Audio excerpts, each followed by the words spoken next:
As investors in the real estate sector, we tend to be very focused on trying to understand supply and demand and identifying areas within real estate where those two factors are aligned in favor of real estate owners.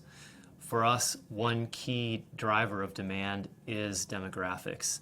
We see that changing demographics today are altering the needs for and uses of real estate. A couple of areas that we're specifically focused on today with demographics would be aging baby boomers who are entering their earlier retirement years, and also millennials who are today very much in the workforce and also starting to have children in larger numbers. Over the next 25 years, the global population of people aged 65 and older will double to almost 1.3 billion. This has become such an issue today and in the future that in 2015 China actually relaxed its well-known one-child policy. From a real estate perspective, building the right type of product to match the needs of this aging population will be the challenge. In the US, for example, we have 10,000 people turning 65 every day, and that will continue through 2030. So there's a very long tailwind of these younger retirees that want an option for kind of their early years of retirement and place to live.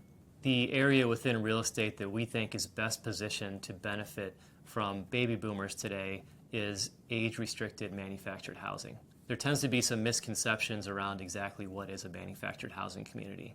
These are communities that have a lot of amenities, including golf courses, clubhouses, swimming pools, pickleball courts, and they organize a lot of activities for their residents. They tend to be places that younger retirees really enjoy living, and they also tend to be affordable, which is crucially important as we note that many retirees may not have saved as much as they would have liked for retirement.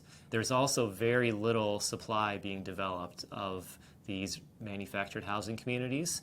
It tends to be a property type that's difficult to obtain zoning for, and there tends to be, in some cases, pushback from local municipalities because of this misconception about what they actually are. The result is that we see this as a sector that has tremendous demand and very limited supply. Millennials will account for more than 50% of the US workforce within the next 2 years. This generation, who have grown up with smartphones, are consuming a wide range of goods and services in a very different way from those previously. Clearly, we see this in the retail sector, where the growth of e-commerce is putting pressure on physical retail stores. But more broadly, Generation Rent are seeking much greater flexibility in many aspects of their life. In the real estate market, we see this in decreased home ownership rates and much greater demand for professionally managed rental apartments in most of our key global cities. But we also see it in the office sector, where millennials and younger companies are seeking much greater flexibility and a very different work environment. Ultimately, we think office landlords will have to adapt and evolve, embrace the fact lease lengths are getting shorter, and have a much more service-orientated approach to how they manage their real estate. There will, of course, be winners and losers. So the need for us is to be selective and to monitor these trends going forward. It may surprise many people to know that over the last couple of decades, Tokyo's population growth has outpaced that of New York as young people flock from suburban areas.